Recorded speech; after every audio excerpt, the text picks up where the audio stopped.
Oh yeah, my mask. Hi everybody, I'm Dawn Kalea, the editor of Report on Business magazine. It's great, if totally bizarre, to see you all today here in person as we finally return to live events here at the Globe and Mail. I'd also like to welcome everyone in the audience joining us virtually. Throughout the pandemic, we've been pleased to host speakers and audiences from all across Canada, and that's certainly something we plan to continue. Before we get started, I'd like to acknowledge that the land on which the Globe and Mail headquarters is situated is the traditional territory of the Wendat, the Anishinaabe, the Haudenosaunee, the Métis Nation, and the Mississaugas of the Credit First Nation. Throughout the afternoon, we'll have time for audience questions. Event staff will be circulating around the room with microphones. When a moderator invites questions, please just raise your hand and wait for a mic. For those in the virtual audience, just type your questions into the Q&A box and we'll get to as many of you as we can. We organized today's event to recognize some of the organizations on ROB Magazine's Women Lead Here list, a benchmark we created in 2020 to measure progress on gender parity across Canada's largest publicly traded companies. There's a lot to like about this year's list, including the fact that 46% of executives at the vice president level and above are women. So we're starting to see some organizations at least flirt with parity, and others continue to make progress. There is a but here. There's also reason to feel somewhat discouraged. Only 22% of the 74 companies on the Women Lead Here list have a woman in the CEO role. And that figure hasn't changed since we started the program 3 years ago, and in fact, likely hasn't changed in many decades. The situation is even bleaker on the broader S&P TSX composite. According to data compiled by my colleague Tavia Grant of the Globe and Mail, 4% of the 223 companies on the index had a female CEO at the end of 2020. That's just 9 women in the top job. Among 1,000 plus named execs, 13% were women. More than half of those companies, accounting for 73% of the TSX's total market cap, had no top female executives whatsoever. The ones who do occupy these roles are overwhelmingly white. Over the course of this afternoon, we'll explore some of the strategies that are helping to support the advancement of women into executive roles, talk about the barriers that exist and how to tackle them. We'll do that through a mix of interviews and panel discussions moderated by some of my colleagues here at the Globe and Mail. Before we head into the first discussion, I'd first like to thank our sponsors. Our gold sponsors include CPPIB and Citibank. Our honorary, I'm sorry, I'm so out of practice. It's been a long time since I've spoken in front of anyone except for my children. Our honorary spotlight sponsors, BMO, Cogeco, Prairie Sky Royalty, Sun Life, and Hydro One, and our brand partner, GoEasy. Thank you again, everyone, for being here. It's going to be a great afternoon, and thankfully you won't have to hear me bungle things up here again. And when the program's done for the day, I'd like to invite everyone who's here in person to stick around for a networking reception. And now, without further ado, I'm going to hand things over to my colleague, Vanmala Subramaniam, the Globe's Future of Work reporter, to moderate our first discussion. Thank you so much.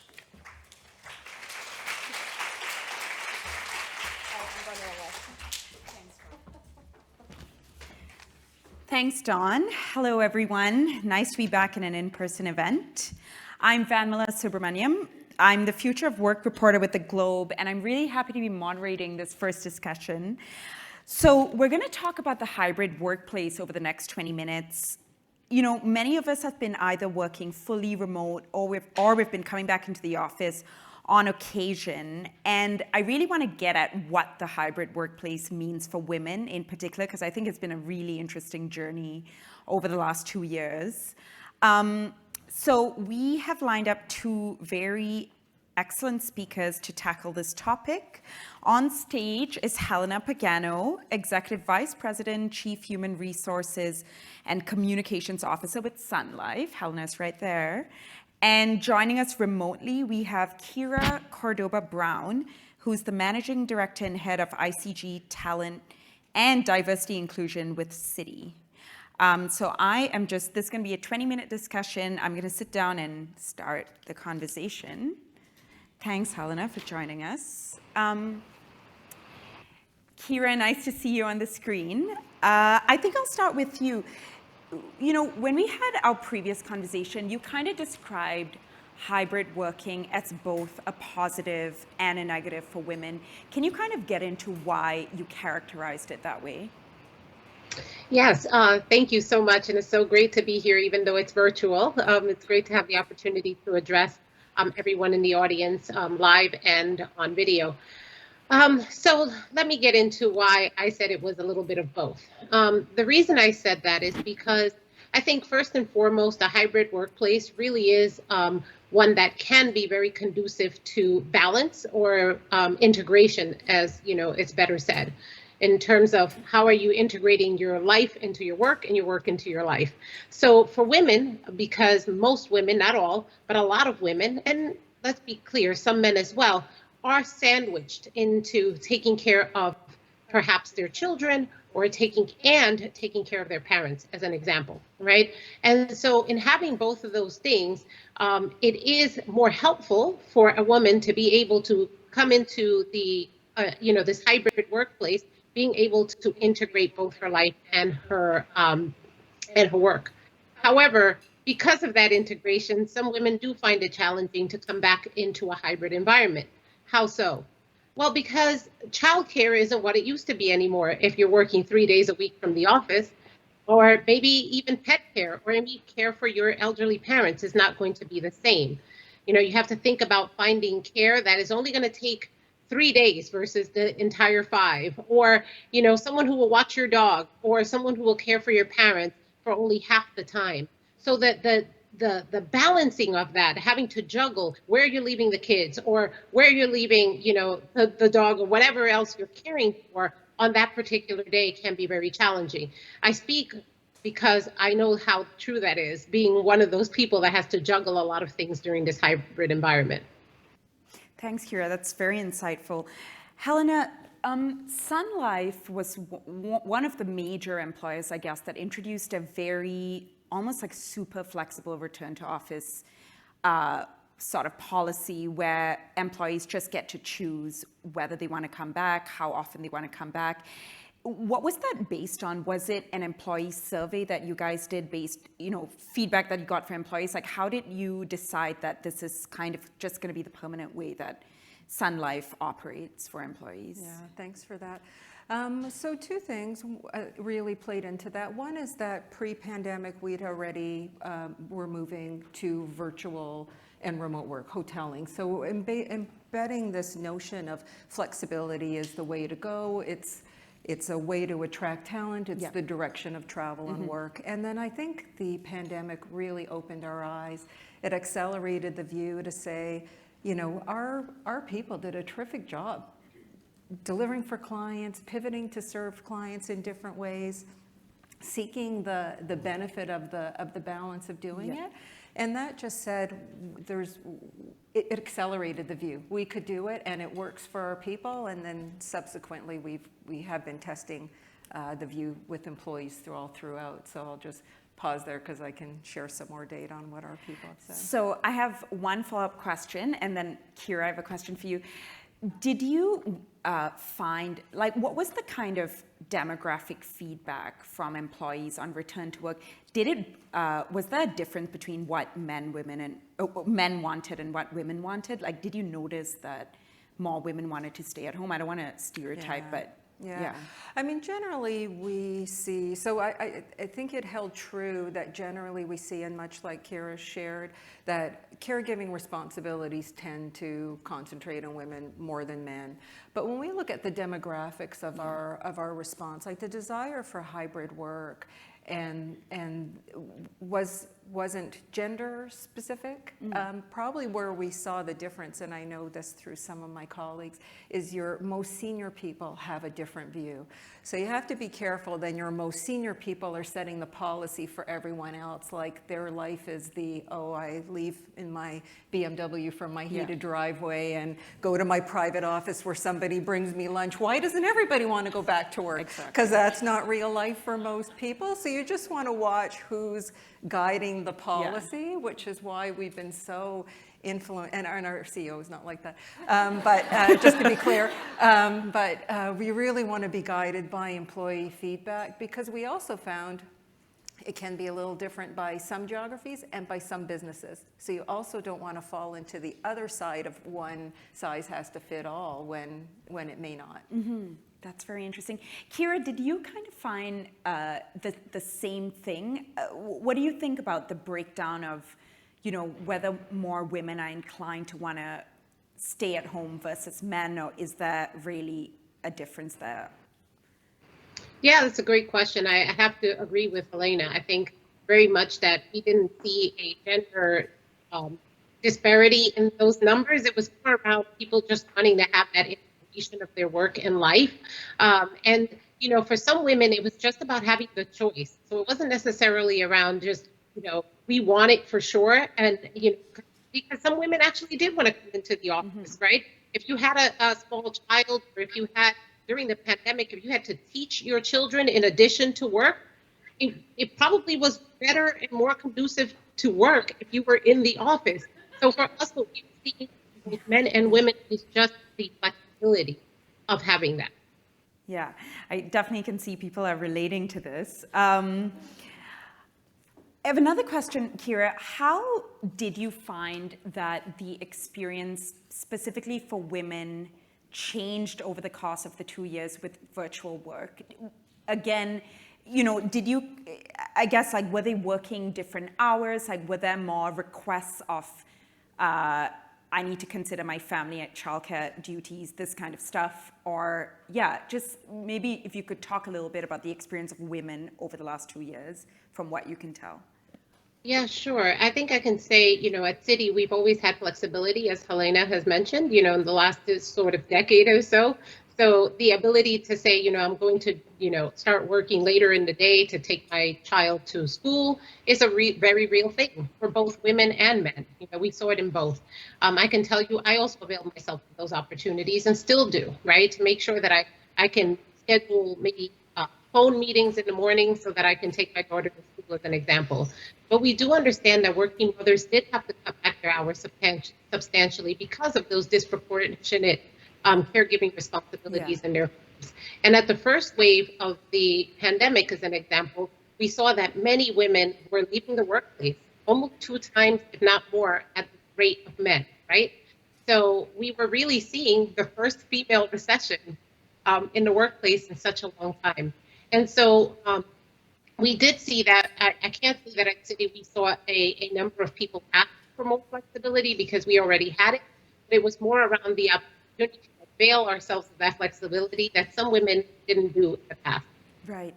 Helena, women have always faced a setback, specifically when it comes to obviously caregiving, but even just taking maternity leave. If you have 2 kids in a row, you take mat leave, you come back, you find that you're almost 2 years behind a colleague. They've caught up, taken your position in the team. We know this happens.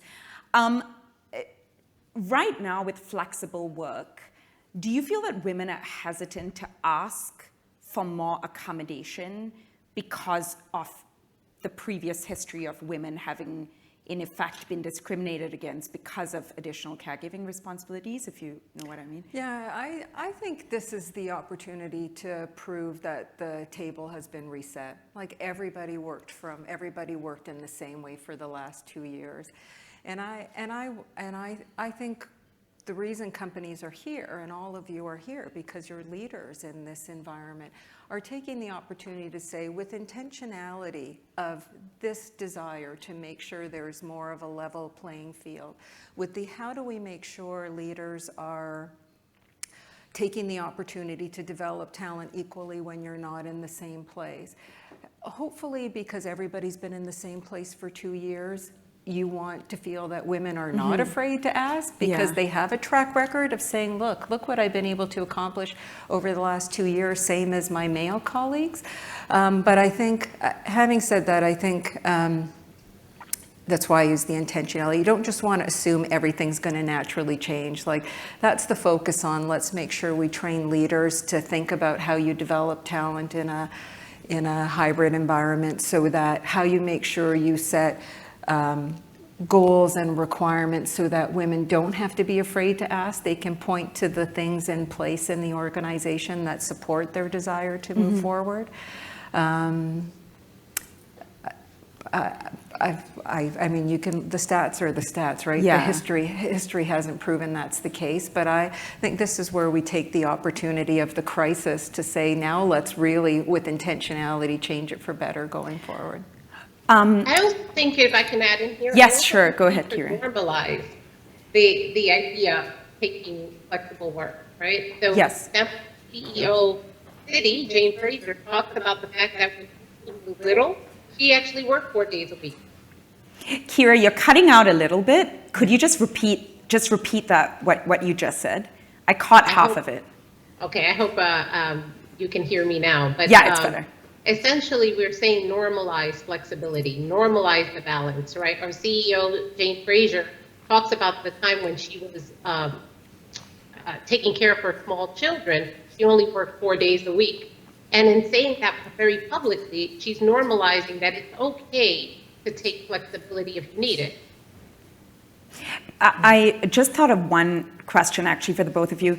Helena, that culture shift though, like to get people in management to think about the role of women differently in the workplace and the fact that they can still perform the way they do despite, is that actually tangibly happening? Because I know there's a lot of intention for it to happen, but on the floor, on the ground, in Sun Life specifically, do you think that you've observed that culture change over the last 2 years? Yeah, I would say yes. I mean, that's the benefit of 2 years of a pandemic, is behavior change starts to get a bit durable over 2 years. Yeah. But I think, it's not going to happen on its own. So we have a lot of intention and role modeling by our most senior leaders. So our CEO and his executive team, that are more than half women, will all talk about not coming back to the office 5 days a week because they see the benefit of it. And it's just changing the paradigm of thinking about your work as activities, not a whole job,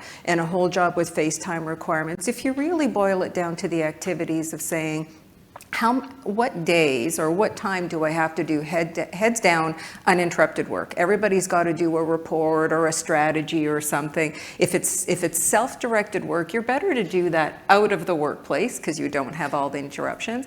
And then when you have work that requires sort of particularly cross-functional collaboration, or like the real-time ideating, sometimes that's better done in person. Yeah. And our survey, we did an employee survey, and it matched some external research that I saw, which is that people feel they're more productive during the pandemic. But a couple things come into play. One is that your hours of work, the time you didn't spend commuting, probably got devoted to doing work. Totally. Yeah. And secondly, that it's probably a reflection of that heads down work. The report that used to take me a week to do, I could do in 2 hours or 3 hours because it was uninterrupted. What our survey said, and it matches with external data, is that cross-functional collaboration work and some of those cross-functional relationships doesn't feel as efficient in a hybrid environment. So I think once you start to break work down to activities and say, look, what I can accomplish as a female leader trying to advance my career in the heads down work, you can accomplish more at home, show the product of your work. And then when you come into the workplace, the other thing we know about women more than men is a sweeping generalization, is women are better at collaborating. So this is like the great environment, this is the great opportunity for women to really make that step forward. Right. Kira, we don't have much time, we have about 6 minutes, but Kira, I wanted to ask you this very important question.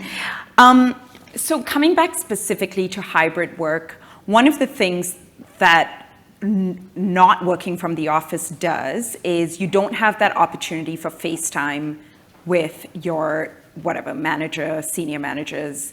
How does that, and sort of you can't go for coffee with a mentor, and all those things just become harder to plan, right? Like, do you think that disproportionately impacts women than men, that setup? No, I actually think it affects all of us equally. But women are, as Helena said, much better at collaborating. So I have found that women seek me out and we have mentorship conversations over Zoom.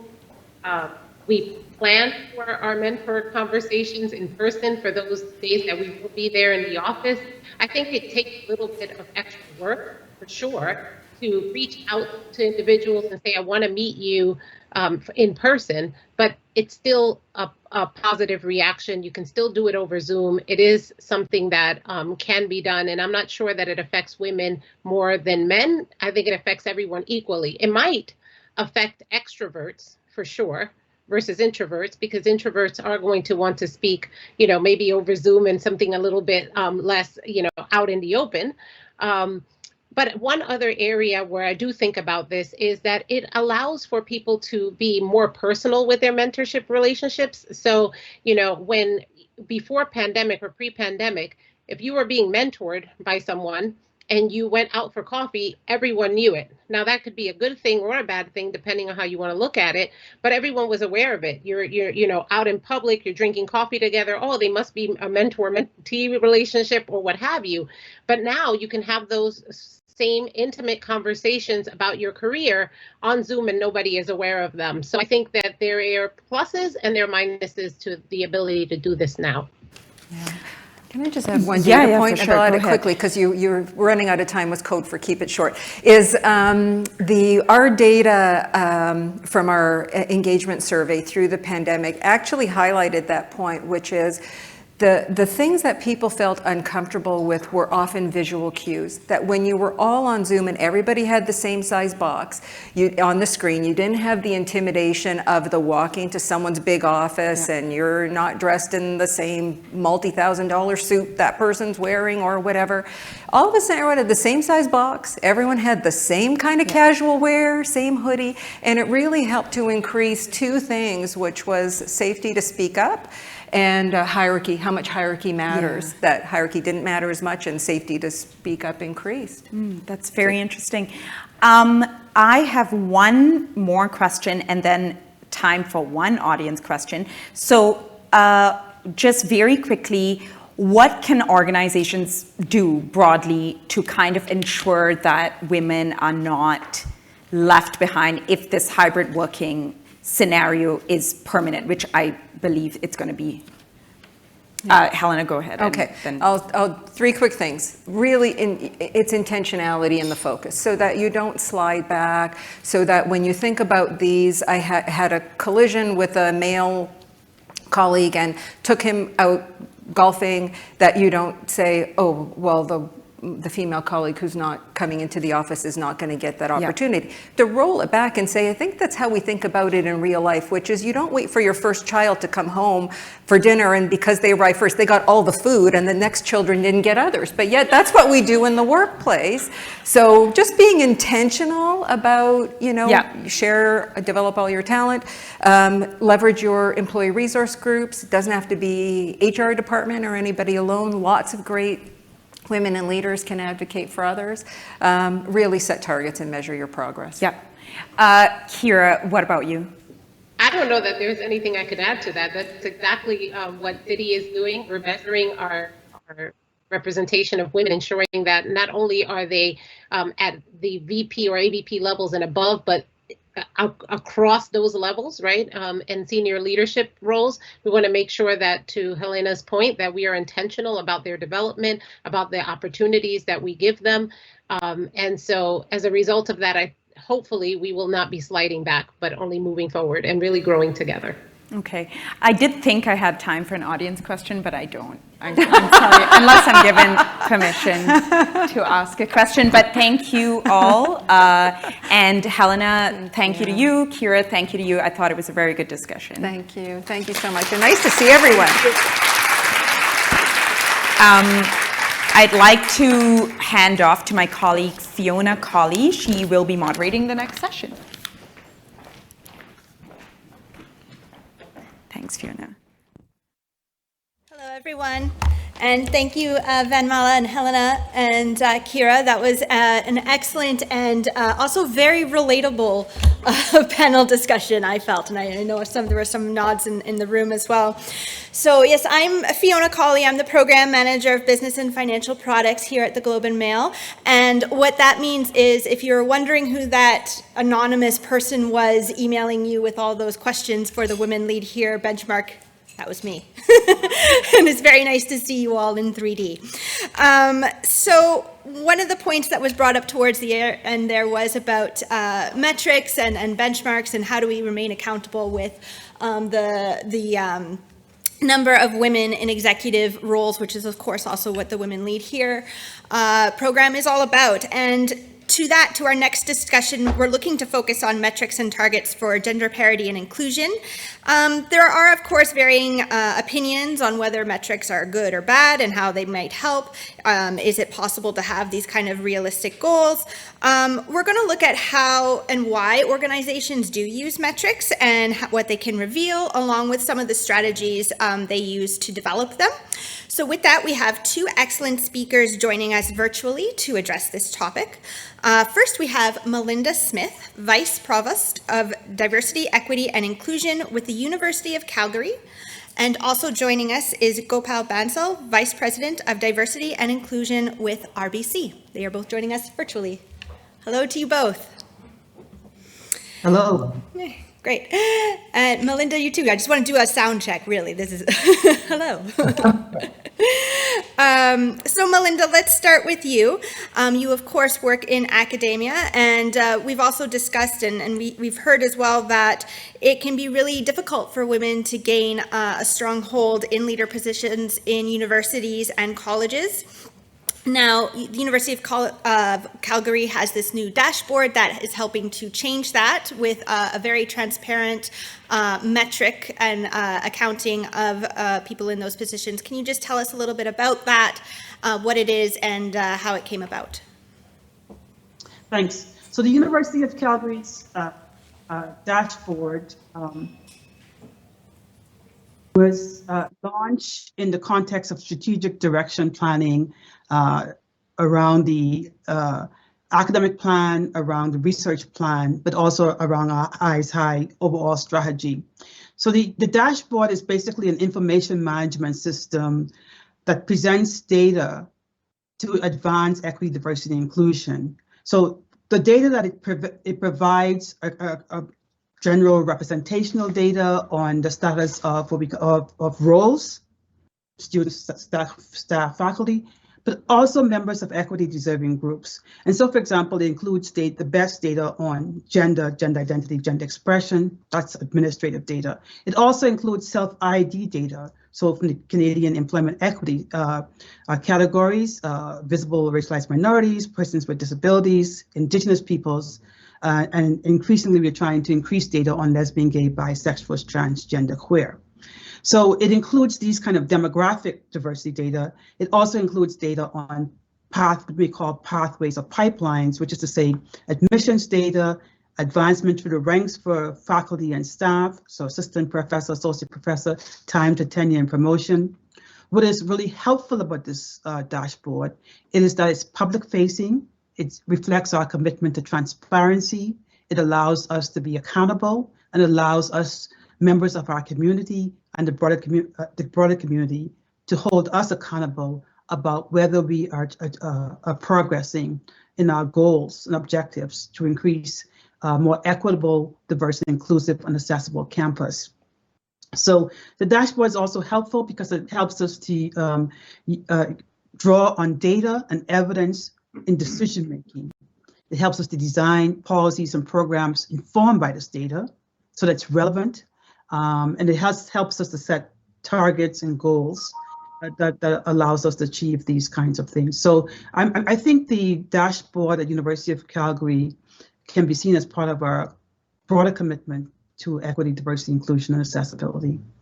Right, and just to stay with you a little bit longer here, Melinda, have you seen with that transparent approach, which all the research, which I'm sure the academics all love to dive into there, but have you noticed it working? Is it helping? Have you seen that dashboard change since its introduction?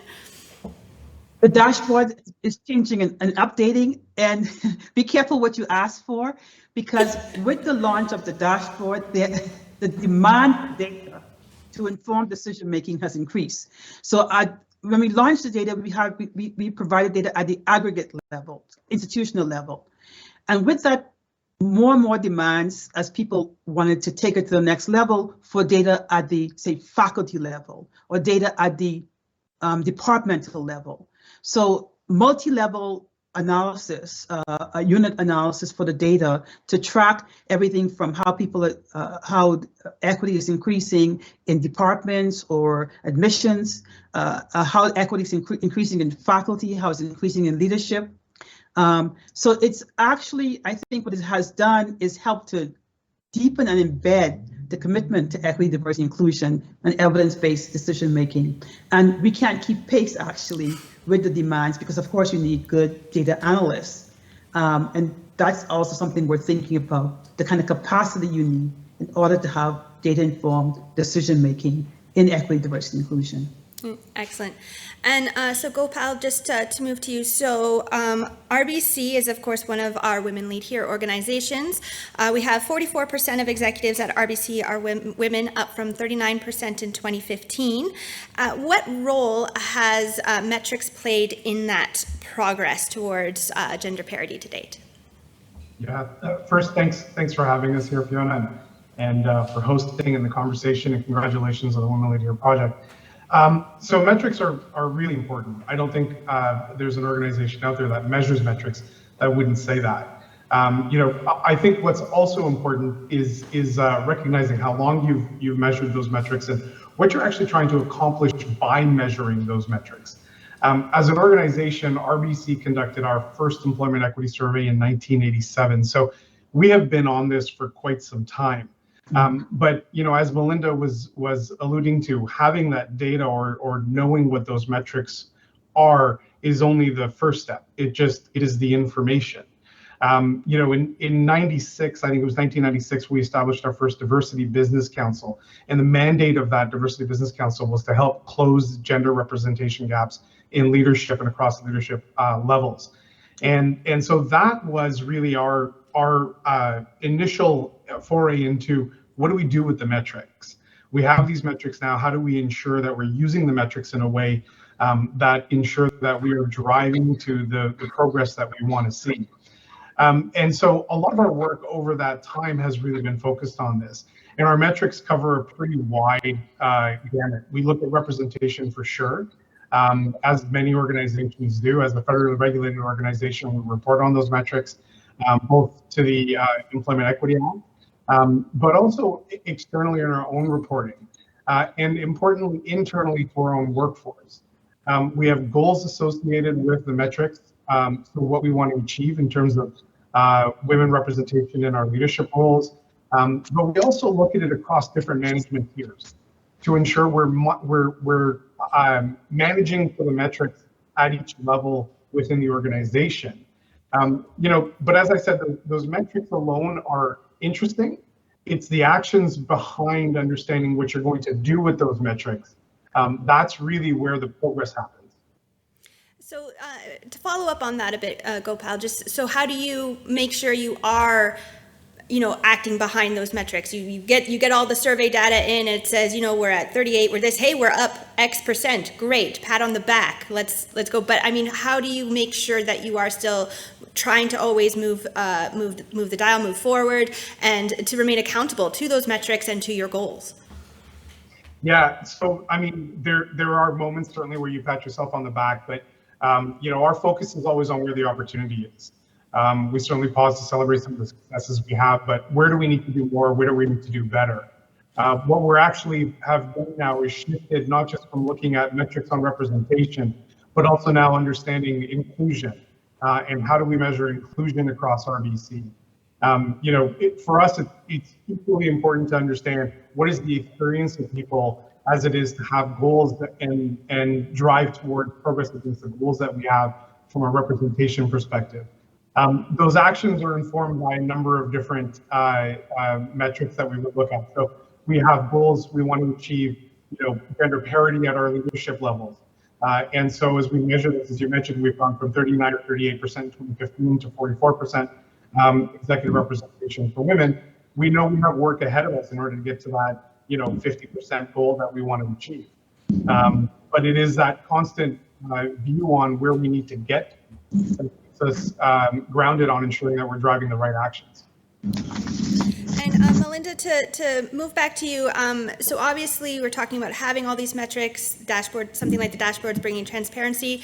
And I think most organizations, certainly all those in the room, we all have goals and, you know, here's where we want to be, and they can have good kind of branding around them and everything like that. But when do we say, you know, some of the things with metrics, it's like, when is that enough? Is this enough? Look, we hit 20%, we said we would. Yay. You know, like, I'm just wondering, like, I just, when do we know it's enough? When can we say, like, hey, or is this for a forever changing and moving topic? So one of the things I think that's really important about metrics and tracking progress is that we can also track reversals, as we've seen with COVID data, for example. There's no linear movement forward. And I'll just take the example of the representation of women in university leaderships. For 37 years, it hasn't really changed significantly. It goes up a little bit, it stays down. So part of the challenge is always understanding the context, but also identifying the barriers and biases which may be changing. So we always need to be monitoring the data. But the other thing is we need to be mindful that the population demographics are changing, so the representational information are changing. And so one of the things that's really important, for example, with new, first generation students, their experiences will be different from students who have parents who have been in universities, who perhaps were professors. Similarly, we can find that with women who are undergraduate students, the majority of women, undergrad students are women, master's students, but then they start to leak out. And that's been a consistent pattern. What accounts for that? What accounts for the underrepresentation of women as full professors? That may vary, right? So for example, what's the blockage within the institution, the culture, the climate, the promotional pathways? What accounts for the different representation of women who are vice presidents, who are chairs, deans, vice presidents, and then presidents? That varies over time. So what we're seeing by tracking the data is that some changes are easier to make than others, and some represent a persistent pattern of underrepresentation. So gender parity at the undergraduate level, underrepresentation at the level of deans, and certainly the higher up the pathway you go. So what accounts for that? Is it the policies and procedures? Is it the composition of hiring committees? Is it the composition of who selects the candidates? So there's a research around the role played by consultants and arm's length bodies that engage in this. So we are constantly struggling, constantly working hard to determine the factors that shape those data beyond representation. We also think about data of experiences, engagement, climate, and how that also shapes movement through the ranks, progression for women, as well as members of the intersections, persons with disabilities, women with disabilities, women who are lesbians, women who are racialized. Again, different kinds of experiences requiring us to keep track of this data to inform decision-making, supports, and services. If I could just build on a bit of what Melinda said there, the other, the intersection point is exceptionally important. The other thing that we take a look at, and I think you were sort of alluding to this, Fiona.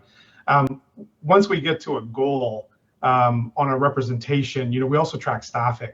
It's not like we get to 50% women, we can sort of, great, we're done, hurrah. Mission accomplished.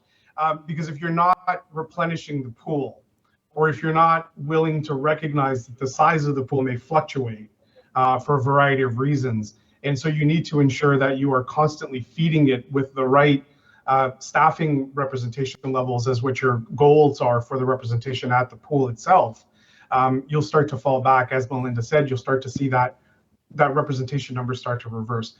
We expect some degree of fluctuation for sure, but if you can look at it both from a representation perspective and a staffing perspective, and look at those numbers from an intersectionality point, I think you'll have a very good sense from the data on how you're doing and where your opportunities are.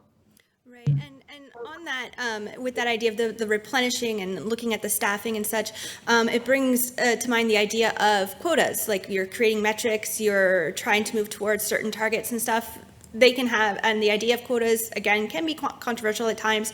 Gopal, what's RBC's position on that? Is that something you look at? Is it about the quotas? Is it about just creating a better pathway? I just wonder if you can comment on that. Yeah, we have goals. We don't call them quotas. We have goals in place, and so we drive towards progress against our goals. As a federally regulated entity in Canada, we are also accountable for having goals in place for certain workforce metrics according to the Employment Equity Act, and reporting against how we're progressing against those goals as well. So for us, the goals keep top of mind what we need to drive towards. It's never, you don't want to end up in a situation where it becomes a tick box exercise. What you want to do is ensure that you're driving progress and ensure that you're advancing the best talent in all situations, and you're creating those opportunities that you need to in order to hit those goals that you've set out for yourself, and that you represent the communities and you represent the clients that you work with. And Melinda, to throw the same question to you, would quotas, is that a good way to help move that metrics forward to kind of continue with the pathways, or is that too set in stone? No, I think that the language of targets you're more likely to find in universities. I'm a political scientist, so I know that quotas come up in terms of representations and agencies and parliaments and other kinds of things. But for us, we look at targets. And the targets are actually shaped by workforce availability data. It's shaped by the representation of equity groups, with women and equity groups within, say, PhD graduates, MDs, JD graduates. And what we find, just to be clear, is that women are, the representational data, the achievement data is comparable. And so what accounts for the gap? One way we know universities have been doing this is to actually have targets, which are, in my view, they're specific, they're measurable, they're achievable, they're relevant, they're time-bound, SMART goals. And another way they're doing that, you see increasingly this cohort or cluster hiring. Cluster hiring is a strategy to hire, say, 10, 15, 5, 10, 15, 20 members of a, say, equity group, women at the same time. Why? You mitigate the experiences of being the only one, which might lead to people leaking out of the experience. It leads to increasing people who are can teach research in a certain kind of strategic area. And we actually see this quite a bit with Indigenous hires, right? One is not enough. So rather than, is that quotas? No, I think it's more like thinking about the actual data, Statistics Canada data that talks about the achievements and availability of members of the equity groups, and universities and colleges finding ways to close the gap between who's available and who ends up in their short list, and then who are hired. So there's a lot of activities pre the pool to try to increase the representational data. I actually think it's mixed, the approach. I don't think it's good enough yet. So I actually think we need to do some leapfrogging, and whether that's more cluster and cohort hiring, I think is a debate we are having now. But currently the one-off hires here and there, ad hoc, is not actually moving as fast as it needs to, given the diversity of the population and availability. So we are far from gender parity in many areas, but we're starting to see it in some fields and disciplines.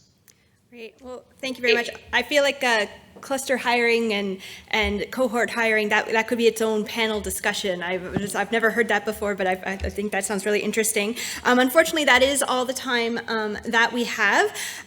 So thank you again very much, Gopal and Melinda. Just before we move on, I'd just like to before we head into the networking break, we just have a short video featuring another Women Lead Here honoree organization, so we can take a look at that. And yes.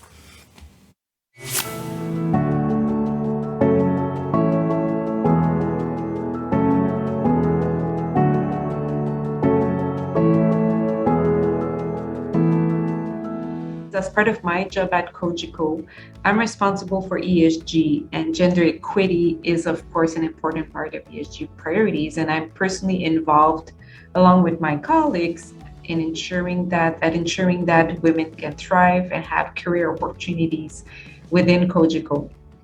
I'm also involved in our mentoring program as a mentor, and it was a great experience. And the feedback we're getting also from participants on this program is really amazing and creates a lot of engagement. So it's a great program that I was proud to be part of and participate personally as well.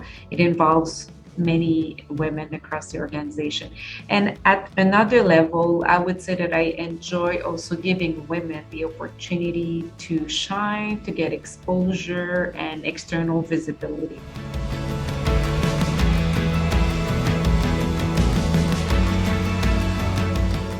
As part of our ESG program, we include commitments to achieve key goals, including a commitment to ensure that at least 35% of positions at a managerial level and above are held by women, and we've achieved that.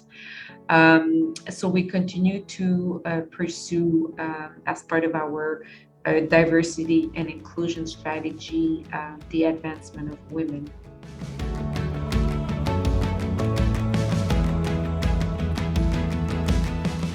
This program with McGill offers 7 days of training spread over 4 modules, really aimed at developing leadership attributes and proficiency in strategy, finance, leadership, and human resources management.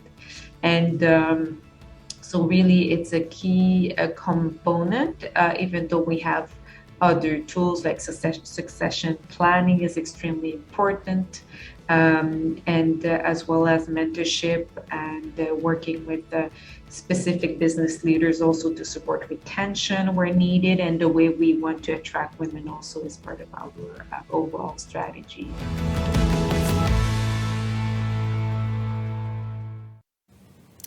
Great. Well, thank you very much. And we now have a 15-minute networking break, so we will see you all back here at 2:40 p.m. And thank you.